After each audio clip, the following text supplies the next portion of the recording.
We're all, a lot of us are going through a hard time in life. Some people have been bullied, some people are just stressed out, some people are insecure, some people are fat and overweight, and the world puts a lot of this shit in your mind. It's not just you, yeah, you help it. My whole thing is about, I had to develop a mindset that was indestructible. I had to armor plate my mind. It's about what you're saying to yourself, but it also comes with work. So whenever I was getting beat down, physically, mentally, spiritually, whatever I was going through, just saying, I would put, you can't hurt me. Can't hurt me just became a message I would say to myself. And that's just kind of where it comes from. The mind has a governor. We have a factory, a nice governor in our brain, and it's the survival mechanism. It protects us from pain and suffering. The second we feel that shit, our mind says, oh no, this isn't fun. We should back off. We should sit down, find something more comfortable. And there's something about the mind. The mind has the tactical advantage over you at all times. At all times of your life, the mind has a tactical advantage over you. Why is that? It knows what you're afraid of. It knows your insecurities. It knows your deep, dark lies. And it starts to push you away from that shit. It pushes you in a direction that is comfortable. The mind controls everything. I believe that your mind doesn't work properly. I'm not, I don't know. That's just what I think. So I did that from the time I was born, the time I was 8 years old, just getting beat for no reason. As time goes on and these kids grow up, how much they want to forget what really happened and tell you what, that it didn't exist. What I believe how a man should feel, very, have pride and dignity in himself, have to get smarter, have to get fit, have to lose weight, have to do all these things, start running, swimming, everything.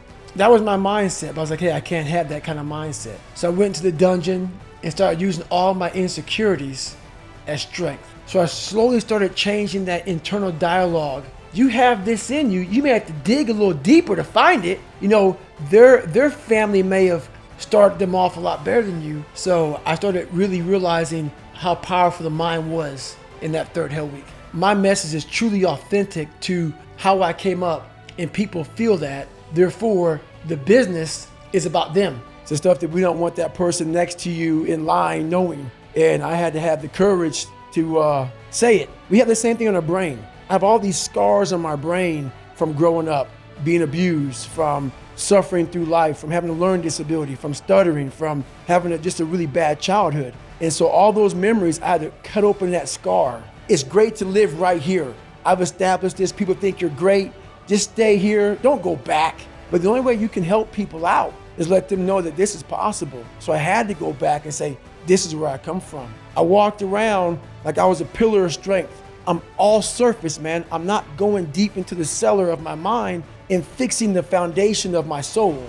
You want anybody knowing this shit about you. So you start lying about who you're not and start creating a person about who you want to be, but it's not who you are. So that's when I started realizing, man, I'm never going to get over the hurdle. I'm always going to live on a surface level until I go deep into the sewer of my mind to figure out and face all of these different demons. That's hard. It's hard. We all like social media. We all like everybody to see us for who we want to be. That's why we post beautiful things about us. That's not going to fix you. Well, for me, growing up, I came from a horrible background. I got called nigger every day of my life growing up, lived in a small town. And the only way I could find myself was through putting myself through the worst thing possible. No one felt sorry for me. No one looked at me and said, like this day and age, they'll take you in and they'll tell everybody, stop picking on this person. I had to build calluses in my brain the same way I built calluses on my hands. So I broke the Guinness Book of World Records for pull-ups a long time ago, but I failed at it twice. What I realized is for me to become the man I wanted to become,